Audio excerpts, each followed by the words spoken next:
Hello guys, welcome back to my channel. അപ്പോൾ ഇന്നത്തെ നമ്മുടെ ടോപ്പിക് എന്ന് പറയുന്നത് BEdുമായി ബന്ധപ്പെട്ടിട്ടുള്ള ടോപ്പിക്കാണ്.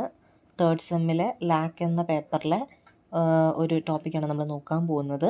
അപ്പോൾ നിങ്ങൾ ഈ ചാനലിലേക്ക് പുതിയതായിട്ടാണെന്നുണ്ടെങ്കിൽ ചാനൽ ഒന്ന് സബ്സ്ക്രൈബ് ചെയ്തേക്കുക. ഒപ്പം തന്നെ തൊട്ടടുത്തുള്ള ബെൽ ബട്ടൺ കൂടി ഒന്ന് എനേബിൾ ചെയ്ത് വെക്കുക. അപ്പോൾ ഞാൻ ഫ്യൂച്ചറിൽ വീഡിയോസ് ഇടുമ്പോൾ നിങ്ങൾക്ക് നോട്ടിഫിക്കേഷൻസ് ഒക്കെ ലഭിക്കുന്നതായിരിക്കും. അപ്പോൾ നമുക്ക് താമസിക്കാത്ത ടോപ്പിക്കിലേക്ക് കിടക്കാം.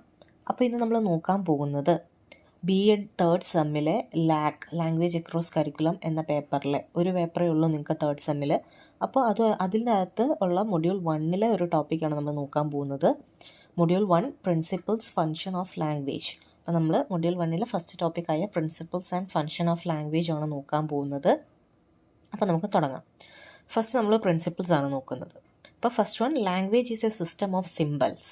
നിങ്ങൾ ഓരോ ഹെഡിങ്സ് പഠിക്കുക, എന്നിട്ട് നിങ്ങൾ അതിൻ്റെ അടിയിൽ വരുന്ന നിങ്ങൾക്ക് ഓൺ സെൻറ്റൻസിൽ എക്സാമിന് എഴുതിയാൽ മതി, ജസ്റ്റ് ഒന്നും മനസ്സിലാക്കി വെച്ചിട്ട്. അപ്പം ജസ്റ്റ് ഒന്ന് ശ്രദ്ധിച്ചിരിക്കുക.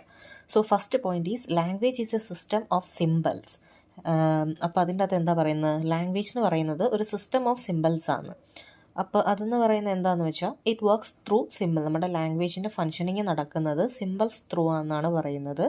അതേപോലെ language functions effectively when symbols used are known to the speaker and listener, the writer and reader. അതായത് ഒരു ലാംഗ്വേജ് എഫക്റ്റീവ്ലി ഫങ്ഷൻ ചെയ്യുന്നത് എപ്പോഴായിരിക്കും?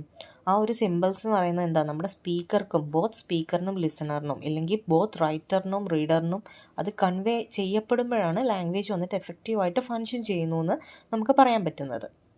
The symbolic language is complex. പിന്നെ ഈ ഒരു സിംബോളിക് ലാംഗ്വേജ് എന്ന് പറയുന്നത് കോംപ്ലക്സ് നേച്ചർ ആയിരിക്കും. ഒരു എക്സാമ്പിൾ എന്ന് പറയുന്നത് the word table is not a table, it stands for a table. അതായത് നമ്മളൊരു വേർഡ് പറയുക, ഒരു എക്സാമ്പിളാണ് പറഞ്ഞിരിക്കുന്നത്. നമ്മൾ വേർഡ് ടേബിൾ എന്ന് പറയുമ്പോഴത്തേക്കും എന്താ, അത് ഒരു എന്താ പറയുന്നത്, ഒരു സിംബോളിക് റെപ്രസെൻറ്റേഷൻ മാത്രമാണ് അല്ലേ, അല്ലാതെ അത് ടേബിളാണെന്ന് നമുക്ക് പറയാൻ പറ്റില്ല. അപ്പോൾ അതാണ് ലാംഗ്വേജ് എന്ന് പറയുന്നത് ഒരു സിസ്റ്റം ഓഫ് സിമ്പിൾസ് ആണെന്ന് പറയുന്നതുകൊണ്ട് ഉദ്ദേശിക്കുന്നത്. അപ്പോൾ അതാണ് first point. Then second point, language is vocal. Language is a system with vocal sound. അപ്പോൾ എന്താ ലാംഗ്വേജ് എന്ന് പറയുന്നത്? എന്താ, വോക്കൽ സൗണ്ട് ഉള്ള ഒരു സിസ്റ്റവും കൂടിയാണ് ലാംഗ്വേജ്. നമ്മൾ ആദ്യം പറഞ്ഞു സിസ്റ്റം ഓഫ് സിമ്പിളാണ്. അടുത്തത് നമ്മൾ ലാംഗ്വേജ് എന്ന് പറയുന്നത് എന്താ, വോക്കൽ സൗണ്ട് ഉള്ള ഒരു സിസ്റ്റമാണ് ലാംഗ്വേജ് എന്നാണ് പറയുന്നത്. It is based on man's ability and skill to speak. അപ്പോൾ അതൊരു വ്യക്തിയുടെ എബിലിറ്റിയാണ്, നമുക്ക് സംസാരിക്കാനുള്ള ആ ഒരു എബിലിറ്റിയാണ് എന്ത്, വോക്കലാണ് ലാംഗ്വേജ് കൊണ്ട് ഉദ്ദേശിക്കുന്നത്. A man primarily use oral form and then goes to the written form. അപ്പോൾ ഒരു വ്യക്തി ആദ്യം എന്താ, നമ്മൾ സംസാരിക്കുകയാണല്ലേ, നമ്മൾ ആദ്യമേ എഴുതാനാണ് പഠിക്കുന്നത്, അല്ല, നമ്മൾ സംസാരിക്കുകയാണല്ലേ. നമ്മൾ ഏറ്റവും ആദ്യം നമ്മൾ ഓറൽ ഫോമിലായിരിക്കും ലാംഗ്വേജ് യൂസ് ചെയ്യുന്നത്, അതിന് ശേഷമാണ് റിട്ടൺ ഫോം യൂസ് ചെയ്യുന്നത്. Then written languages come at secondary level for communicating. അപ്പോൾ നമ്മുടെ റിട്ടൺ ലാംഗ്വേജ് എന്ന് പറയുന്നത് എങ്ങനെയായിരിക്കും? സെക്കൻഡറി ആയിട്ടായിരിക്കും വരുന്നത് കമ്മ്യൂണിക്കേഷന് വേണ്ടിയിട്ട്. ഏറ്റവും ആദ്യം നമ്മൾ ഏത് ഫോമാണ് യൂസ് ചെയ്യുന്നത്? ഓറൽ ഫോമിലായിരിക്കും കമ്മ്യൂണിക്കേഷൻ പോസിബിൾ ആകുന്നത്. അതിനുശേഷം സെക്കൻഡറി ആണ് എന്ത്, written form. Then language connect people with each other. പിന്നെ ഈ ലാംഗ്വേജ് ത്രൂ ആണ് എന്ത്, ആളുകൾ അങ്ങോട്ടും ഇങ്ങോട്ടും സംസാരിക്കുന്നതും കണക്ട് ചെയ്യുന്നതും ഒക്കെ. അപ്പോൾ അതാണ് ലാംഗ്വേജ് ഈസ് വോക്കൽ. ഇനി അടുത്ത പോയിൻ്റാണ് ലാംഗ്വേജ് ഈസ് ആർബിറ്ററി. അപ്പം language is a learned arbitrary system of vocal symbols. There is no connection between sound and object it represent. അപ്പം എന്താ, ലാംഗ്വേജ് എന്ന് പറയുന്നത് എന്താ, ഒരു ആർബിറ്ററി സിസ്റ്റം പോലെയാണ് വർക്ക് ചെയ്യുന്നതെന്നാണ് പറയുന്നത്. അപ്പോൾ അവിടെ സൗണ്ടും ആ ഒരു ഒബ്ജക്റ്റും തമ്മിൽ, റെപ്രസെൻറ്റ് ചെയ്യുന്ന ഒബ്ജക്റ്റും തമ്മിൽ പ്രത്യേകിച്ച് കണക്ഷൻസും കാര്യങ്ങളും ഒന്നും ഉണ്ടായിരിക്കില്ല. If people decide tomorrow to change and modify the sound, it would be the new acceptable form of language. ഇപ്പം നമ്മൾ ഇന്ന് വിചാരിക്കുക, നാളെ നമ്മൾ ഈ ടേബിളിന് നമ്മൾ വേറെ, ഇപ്പോൾ ടേബിൾ എന്നുള്ള ആ ഒരു വേർഡ് ഉണ്ടല്ലോ, അതിന് നമ്മൾ വേറെ എന്തെങ്കിലും സൗണ്ടില്ല പ്രൊനൗൺസ് ചെയ്യുന്നില്ലെങ്കിൽ പറയുന്നതെങ്കിൽ നാളെ തൊട്ട് അതായിരിക്കും അതിൻ്റെ അക്സെപ്റ്റബിൾ ഫോം എന്ന് പറയുന്നത്. അപ്പോൾ അത് നമ്മൾ എന്താണ് ഫിക്സ് ചെയ്ത് വെച്ചിരിക്കുന്നത്, അതാണ് ആ ഒരു സംഭവം എന്നുള്ളതാണ് ഉദ്ദേശിക്കുന്നത്. ലാംഗ്വേജ് ഈസ് ആർബിറ്ററി, എപ്പോൾ വേണമെങ്കിലും ചേഞ്ച് ആവാന്നുള്ളത്. Then language for communication. ഇപ്പോൾ എന്താ, language is the medium by which a person communicate his thought and feelings. ഒരു വ്യക്തി അയാളുടെ തോട്ടും ഫീലിങ്സും എല്ലാം കമ്മ്യൂണിക്കേറ്റ് ചെയ്യുന്നത് എന്തിൻ്റെ ഹെൽപ്പോട് കൂടിയാണ്? ലാംഗ്വേജിൻ്റെ ഹെൽപ്പോട് കൂടിയാണ് അല്ലേ. അതേപോലെ language give words to emotions. പിന്നെ നമ്മുടെ ഫീലിങ്സിനും ഇമോഷൻസിനും ഒക്കെ എന്താ വേർഡ്സ് കൊടുക്കുന്നത് ഈ ഒരു ലാംഗ്വേജിൻ്റെ യൂസോടെയാണ്. Then language is a glorious gift given by നമ്മുടെ ദൈവം നമുക്ക് തന്നേക്കുന്ന ഏറ്റവും ഗ്ലോറിയസ് ആയിട്ടുള്ള ഒരു ഗിഫ്റ്റാണ് ലാംഗ്വേജ് എന്നാണ് പറയുന്നത്. ഇത് കമ്മ്യൂണിക്കേഷൻ പോസിബിൾ ആക്കുന്നത് ലാംഗ്വേജ് ആണല്ലോ. അപ്പോൾ അതെന്ന് പറയുന്നൊരു വലിയൊരു ഗിഫ്റ്റായിട്ട് തന്നെ നമുക്ക് കരുതാം അല്ലേ. അടുത്തത്, language is a skill. Language is a skill learn by constant practice. പിന്നെ ലാംഗ്വേജ് എന്ന് പറയുന്ന ഒരു സ്കില്ലാന്ന് നമുക്ക് പറയാം. അതായത് സംസാരിക്കാൻ നല്ല ചടചടാന്ന് സംസാരിക്കുന്ന ആളുകളൊക്കെ ഉണ്ടായിരിക്കും അല്ലേ. അപ്പോൾ ലാംഗ്വേജ് ഉള്ളവർക്കാണ് അങ്ങനെ സംസാരിക്കാൻ പറ്റുന്നത്. അപ്പോൾ അതെന്ന് പറയുന്ന ഒരു സ്കില്ലാണ്. Language can be learn through continuous use of it. പിന്നെ അതേപോലെ നമുക്ക് ലാംഗ്വേജ് കണ്ടിന്യൂസ് ആയിട്ട് യൂസ് ചെയ്താണ് നമ്മൾ പഠിക്കുന്നത്. ഇപ്പോൾ ഒരു എക്സാമ്പിൾ, ഒരു ഇംഗ്ലീഷ് സംസാരിക്കാൻ ബുദ്ധിമുട്ട് എന്തുകൊണ്ടാണ്? നമ്മളത് പ്രാക്ടീസ് ചെയ്യുന്നില്ല, അല്ലെങ്കിൽ നമ്മളത് യൂസ് ചെയ്യുന്നില്ല. അതുകൊണ്ടാണ് ഇംഗ്ലീഷ് സംസാരിക്കാൻ നമുക്ക് ബുദ്ധിമുട്ട് വരുന്നത്. നേരെ മറിച്ച് നമ്മൾ കണ്ടിന്യൂസ് ആയിട്ട് യൂസ് ചെയ്യുന്ന ലാംഗ്വേജാണ് ഇപ്പോൾ നമ്മുടെ മദർ ടങ് ആയ മലയാളം. അപ്പോൾ നമുക്കതിലൊരു ബുദ്ധിമുട്ടുണ്ടോ? ഇല്ല. അപ്പോൾ ലാംഗ്വേജ് എന്ന് പറയുന്നത് നമുക്ക് കണ്ടിന്യൂസ് യൂസ് വഴി അറ്റൈൻ ചെയ്തെടുക്കാൻ പറ്റുന്ന ഒന്നാണ്. Then just like swimming, dancing, language can B acquired through practice. നമ്മൾ സ്വിമ്മിങ് പഠിക്കുന്ന പോലെ ഇല്ല ഡാൻസ് പഠിക്കുന്ന പോലെ തന്നെ നമുക്ക് പഠിച്ചെടുക്കാൻ പറ്റുന്ന ഒന്നാണ് എന്ത്? Language. It is acquired first by imitation and then by practice. അപ്പോൾ ലാംഗ്വേജ് ഏറ്റവും ആദ്യം ഇമിറ്റേഷൻ വഴിയാണ്. നമ്മൾ കൊച്ചുകുട്ടിയായിരിക്കുന്ന സമയത്ത് ലാംഗ്വേജ് ആണോ ആദ്യം പഠിക്കുന്നതല്ല, നമ്മൾ ഇമിറ്റേറ്റ് ചെയ്താണ് പഠിക്കുന്നത് അല്ലേ. അപ്പോൾ അങ്ങനെ ഇമിറ്റേഷൻ വഴിയാണ്, പ്രാക്ടീസ് വഴിയാണ് നമ്മൾ ലാംഗ്വേജ് പഠിച്ചെടുക്കുന്നത്. അപ്പോൾ അതാണ് ലാംഗ്വേജ് ഈസ് എ സ്കില്ലിൻ്റെ അണ്ടറിൽ പറയേണ്ടത്. Then language is unique. Every language has its own unique structure, sound and words. അപ്പോൾ ഓരോ ലാംഗ്വേജിനും അതിൻ്റേതായ സൗണ്ടും സ്ട്രക്ചറും കാര്യങ്ങളൊക്കെ ഉണ്ടായിരിക്കും. Learning A new language without relying too much on native language is important. അപ്പം നമ്മളൊരു പുതിയ ലാംഗ്വേജ് പഠിക്കുന്നത്, അതായത് നമ്മുടെ നേറ്റീവ് ആയിട്ടുള്ളൊരു ലാംഗ്വേജ് ഉണ്ടായിരിക്കുമല്ലോ, അതിനെ റിലേ ചെയ്യാതെ വേണം നമ്മളൊരു പുതിയ ലാംഗ്വേജ് പഠിക്കാൻ എന്നാണ് പറയുന്നത്. അതാണ് ഏറ്റവും ഇമ്പോർട്ടൻ്റ് ആയിട്ടുള്ളൊരു കാര്യം. Using native language can help but relying on it too much can slow down progress. അപ്പം നമുക്കൊരു നേറ്റീവ് ലാംഗ്വേജ് ഉണ്ടായിരിക്കും, അത് നമ്മൾ അറിഞ്ഞിരിക്കണം. പക്ഷേ പുതിയൊരു ലാംഗ്വേജ് പഠിക്കുമ്പോൾ ആ നേറ്റീവ് ലാംഗ്വേജിനോട്ട് സ്റ്റിക്ക് ഓൺ ആയി നിന്നാണ് പഠിക്കുന്നതെങ്കിൽ പുതിയ ലാംഗ്വേജ് പഠിക്കാനുള്ള ക്യാപ്പബിലിറ്റി അവിടെ കുറയും, ഇല്ല ആ ഒരു പുതിയ ലാംഗ്വേജ് പഠിച്ചെടുക്കാനുള്ള പ്രോഗ്രസ് കുറയും എന്നാണ് ഈ ഒരു പ്രിൻസിപ്പിൾ പറയുന്നത്. Then, mastering a new language requires focusing on it directly rather than through translation from mother tongue. അപ്പം നമ്മളൊരു പുതിയൊരു ലാംഗ്വേജിൽ നമ്മൾ മാസ്റ്ററി ആവണമെന്നുണ്ടെങ്കിൽ എന്ത് ചെയ്യണം? അതിനെ തന്നെ നമ്മൾ ഡയറക്റ്റായിട്ട് ഫോക്കസ് ചെയ്യണം. ഇത് ട്രാൻസ്ലേഷൻസ് നമ്മുടെ മദർ ടങ്ങിലേക്ക് ട്രാൻസ്ലേറ്റ് ചെയ്തും അങ്ങനെയൊക്കെ പഠിക്കാതെ നമ്മൾ ആ ഒരു ലാംഗ്വേജ് പഠിച്ചെടുക്കാൻ വേണ്ടി, അതിൻ്റെ മാസ്റ്റർ ആവാൻ വേണ്ടി നമ്മൾ അത് തന്നെ ഡയറക്റ്റായിട്ട് യൂസ് ചെയ്ത് പഠിക്കണം എന്നാണ് എന്ത് പറയുന്നത്, ഈ ഒരു പ്രിൻസിപ്പിൾ വന്നിട്ട് അവകാശപ്പെടുന്നത്. Then next principle of previous knowledge. Students' previous knowledge can help in learning. അതായത് ഒരു കുട്ടികളുടെ പഴയ നോളജ്, പ്രീവിയസ് നോളജ് അവരുടെ ലേണിങ്ങിന് ഹെൽപ്പ് ചെയ്യുന്നുണ്ട്. If students' previous knowledge is strong, it can act as strong foundation for building new knowledge. അപ്പോൾ ആ ഒരു കുട്ടിയുടെ പ്രീവിയസ് നോളജ് നല്ല സ്ട്രോങ് ആയിട്ടുള്ള നോളജ് ആണെന്നുണ്ടെങ്കിൽ അത് പുതിയ നോളജ് ഗെയിനിങ്ങിന് ഒന്ന് ഹെൽപ്പ് ചെയ്യുന്ന കാര്യമായിരിക്കും. If the previous knowledge is week, it can slow down new learning. അപ്പോൾ പ്രീവിയസ് നോളജ് കുറവാണെന്നുണ്ടെങ്കിൽ അവർ പുതിയ കാര്യം പഠിച്ചെടുക്കാൻ ഒത്തിരി സമയം എടുക്കും, അല്ലെങ്കിൽ ആ ഒരു പുതിയ കാര്യം പഠിച്ചെടുക്കാനുള്ള കഴിവ് അവിടെ കുറവായിരിക്കുമെന്നാണ് പ്രിൻസിപ്പിൾ ഓഫ് പ്രീവിയസ് നോളജ് കൊണ്ട് ഉദ്ദേശിക്കുന്നത്. Then principle of positive environment. Class room environment has direct influence on learning. നമ്മുടെ ക്ലാസ് റൂം എൻവയോൺമെൻറ്റിന് ഡയറക്റ്റ് ഇൻഫ്ലുവൻസ് ഉണ്ടല്ലേ ലേണിങ്ങിൽ, അല്ലെങ്കിൽ നമ്മുടെ ആ ഒരു പ്രോസസ്സിൽ. Social, emotional and physical aspect of class room climate influence learning. അപ്പം ഒരു ക്ലാസ് റൂമിൻ്റെ ഫിസിക്കൽ, സോഷ്യൽ, അതുപോലെയുള്ള ഇമോഷണൽ ആയിട്ടുള്ള ആ ഒരു എൻവയോൺമെൻറ്റ് ഒക്കെ നമ്മുടെ ലേണിങ്ങിനെ അഫക്റ്റ് ചെയ്യുന്നുണ്ട്. Positive environment will enhance learning while negative environment will slow down learning. അപ്പോൾ പോസിറ്റീവ് ആയിട്ടുള്ളൊരു എൻവയോൺമെൻറ്റ് ആണെന്നുണ്ടെങ്കിൽ അത് ലേണിങ്ങിനെ എൻഹാൻസ് ചെയ്യാൻ വേണ്ടി ഹെൽപ്പ് ചെയ്യുന്നു. നേരെ മറിച്ച് നെഗറ്റീവ് ആയിട്ടുള്ളൊരു ലേണിംഗ് എൻവയോൺമെൻറ്റ് ആണെന്നുണ്ടെങ്കിൽ അത് ലേണിങ്ങിനെ നെഗറ്റീവായിട്ടും അഫക്റ്റ് ചെയ്യുന്നു. അപ്പോൾ അതാണ് പ്രിൻസിപ്പിൾ ഓഫ് പോസിറ്റീവ് എൻവയോൺമെൻറ്റ് കൊണ്ട് ഉദ്ദേശിക്കുന്നത്. ദെൻ പ്രിൻസിപ്പിൾ ഓഫ് പ്രാക്ടീസ് നമ്മൾ ഓൾറെഡി പറഞ്ഞു. Practice and feedback can enhance the quality of learning. നമ്മൾ കണ്ടിന്യൂസ് ആയിട്ടുള്ള നമ്മുടെ പ്രാക്ടീസും അതിൽ നിന്ന് കിട്ടുന്ന ഫീഡ്ബാക്കും നമ്മുടെ ലേണിങ്ങിനെ ഹെൽപ്പ് ചെയ്യുന്നുണ്ടല്ലേ. Practice with immediate feedback should be given for improved learning. അപ്പോൾ നമ്മൾ കറക്റ്റായിട്ട് പ്രാക്ടീസ് ചെയ്യുന്നു, അതിന് ഇമ്മീഡിയറ്റ് ആയിട്ട് തന്നെ അതിൻ്റെ ഒരു ഫീഡ്ബാക്കും കിട്ടുകയാണെന്നുണ്ടെങ്കിൽ നമ്മുടെ ലേണിങ്ങിന് അത് നന്നായിട്ട് യൂസ്ഫുൾ ആയിരിക്കും, ഹെൽപ്ഫുൾ ആയിരിക്കും. അപ്പോൾ അതാണ് പ്രിൻസിപ്പിൾ ഓഫ് പ്രാക്ടീസിൽ പറയുന്നത്. Then principle of reflection. Students may reflect their own ideas and learning.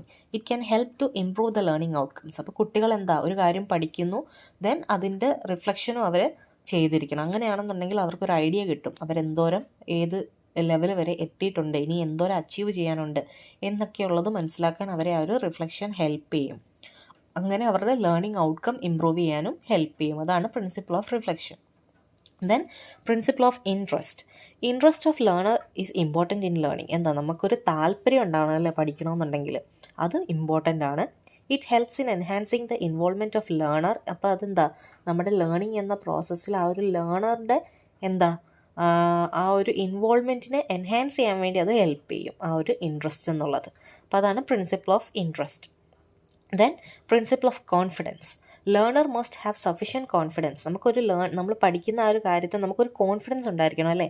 എന്നെക്കൊണ്ട് പഠിക്കാൻ പറ്റും, ഞാനിത് പഠിക്കും, ഇല്ല എനിക്കിത് അച്ചീവ് ചെയ്യാൻ പറ്റും എന്നുള്ള ഒരു കോൺഫിഡൻസ് ഉണ്ടാവണം അല്ലേ. It can enhance better learning, റീറ്റെൻഷൻ and retrieval. അപ്പോൾ അതുവഴി നമുക്ക് നല്ലൊരു ലേണിങ്ങും റീറ്റെൻഷനും റിട്രീവലും ഒക്കെ ഹെൽപ്ഫുൾ ആകും. Then principle of good teacher-pupil rapport. Good teacher-pupil relationship is essential to facilitate the effective learning.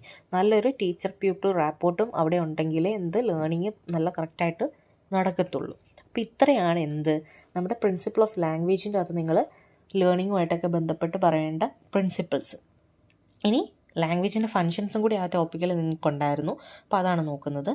അത് പ്രിൻസിപ്പിൾസുമായിട്ട് ഏകദേശം സെയിം ആയിട്ടുള്ള കാര്യങ്ങളൊക്കെ തന്നെയാണ്. നിങ്ങൾ ഹെഡിങ്സ് മെയിനായിട്ട് പഠിച്ചു വയ്ക്കുക, അതിൻ്റെ അണ്ടറിൽ നിങ്ങൾ മനസ്സിലാക്കി വെക്കുന്ന കാര്യം എഴുതുക, അങ്ങനെ വേണം എക്സാമിന് എഴുതാൻ. Then functions of language.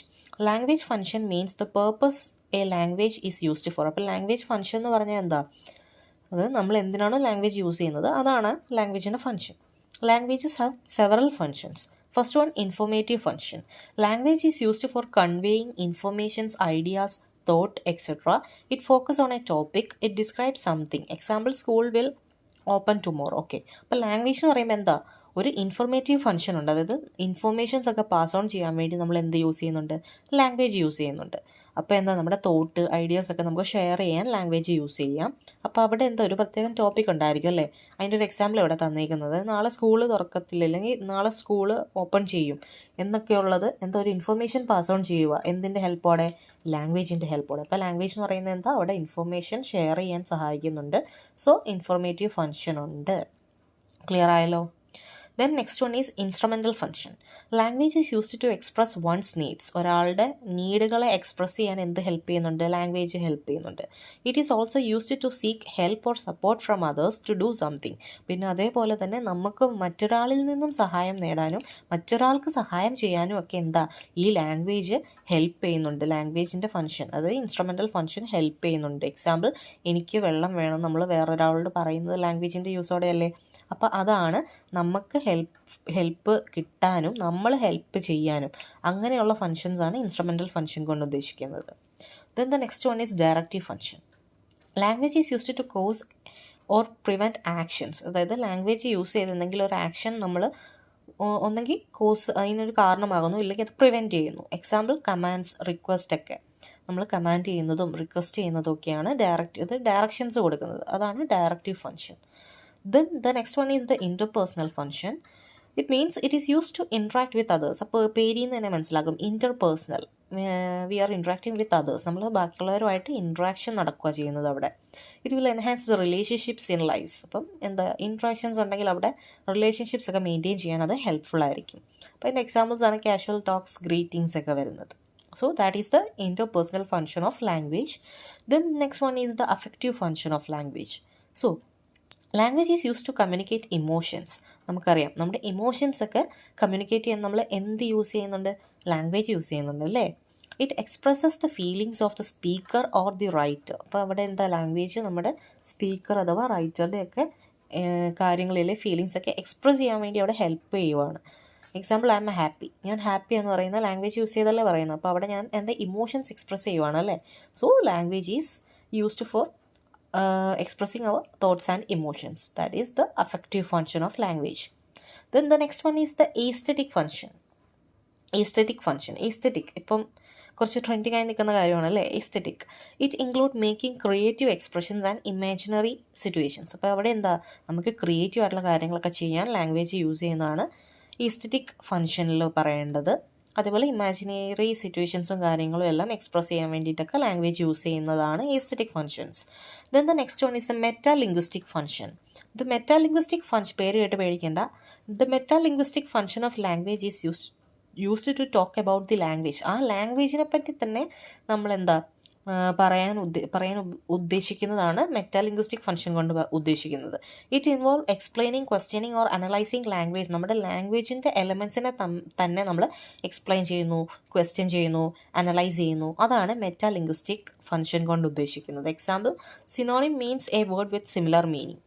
Synonyms എന്ന് പറഞ്ഞാൽ എന്താ? ഒരു സിമിലർ മീനിങ് ഉള്ള വേർഡ്. അപ്പോൾ ലാംഗ്വേജിൻ്റെ എലമെൻസിനെ തന്നെ നമ്മൾ ലാംഗ്വേജ് യൂസ് ചെയ്ത് മനസ്സിലാക്കുന്നതിനെയാണ് മെറ്റാലിംഗ്വിസ്റ്റിക് ഫംഗ്ഷൻ എന്ന് പറയുന്നത്. അപ്പം ഇത്രയാണ് ഈ ഒരു ടോപ്പിക്കിൽ നിങ്ങൾ പഠിച്ചിരിക്കേണ്ട കാര്യം. നിങ്ങൾ ഞാൻ പറഞ്ഞല്ലോ, ഓരോ ഹെഡിങ്സ് പഠിക്കുക. അതിനുശേഷം അതിൻ്റെ അണ്ടറിൽ വരുന്ന നിങ്ങൾക്ക് ഓൺ സെൻറ്റൻസിൽ എഴുതാവുന്നതാണ്. അങ്ങനെ ആകുമ്പോഴത്തേക്ക് ഒത്തിരി നമ്മളങ്ങനെ കാണാതെ പഠിക്കേണ്ട കാര്യമല്ല BEd. നമ്മുടെ കയ്യിൽ നിന്ന് ഇട്ട് എഴുതാൻ വേണം നമ്മൾ പഠിക്കാൻ. അപ്പം മൊഡ്യൂൾ 1 എനിക്ക് തോന്നുന്നത് 1.1 ആണെന്ന് തോന്നുന്നു. അപ്പോൾ അത് കംപ്ലീറ്റ് ആയിട്ടുണ്ട്. Principles and functions of language. ഇപ്പോൾ ക്ലിയർ ആയെന്ന് വിചാരിക്കുന്നു, യൂസ്ഫുൾ ആയെന്ന് വിചാരിക്കുന്നു. നിങ്ങൾക്ക് വീഡിയോ യൂസ്ഫുൾ ആയി തോന്നിയിട്ടുണ്ടെങ്കിൽ ഒന്ന് ലൈക്ക് ചെയ്യുക. അതേപോലെ നിങ്ങൾ സബ്സ്ക്രൈബ് ചെയ്യാതെയാണ് ഈ വീഡിയോസൊക്കെ കാണുന്നതെങ്കിൽ പ്ലീസ് ചാനലും കൂടി ഒന്ന് സബ്സ്ക്രൈബ് ചെയ്ത് വെക്കുക. ഞാൻ മുമ്പോട്ടും ഇനി BEd റിലേറ്റഡ് ആയിട്ടുള്ള വീഡിയോസും നിങ്ങൾക്ക് മുമ്പോട്ട് ആവശ്യമുള്ള കേറ്റഡ് സെറ്റ് എല്ലാ വീഡിയോസും ഞാൻ ചെയ്യുന്നതായിരിക്കും. സോ യൂസ്ഫുൾ ആയി തോന്നിയിട്ടുണ്ടെങ്കിൽ നിങ്ങളുടെ ഫ്രണ്ട്സിനും കൂടിയൊക്കെ ഒന്ന് ഷെയർ ചെയ്ത് കൊടുക്കുക. ഇങ്ങനെ ചാനലുണ്ടെന്നൊന്ന് അറിയിക്കുക. അപ്പോൾ അടുത്ത വീഡിയോയിൽ ഒരു യൂസ്ഫുൾ വീഡിയോ ആയിട്ട് വരുന്നവരേക്കും എല്ലാവർക്കും ബൈ ബൈ.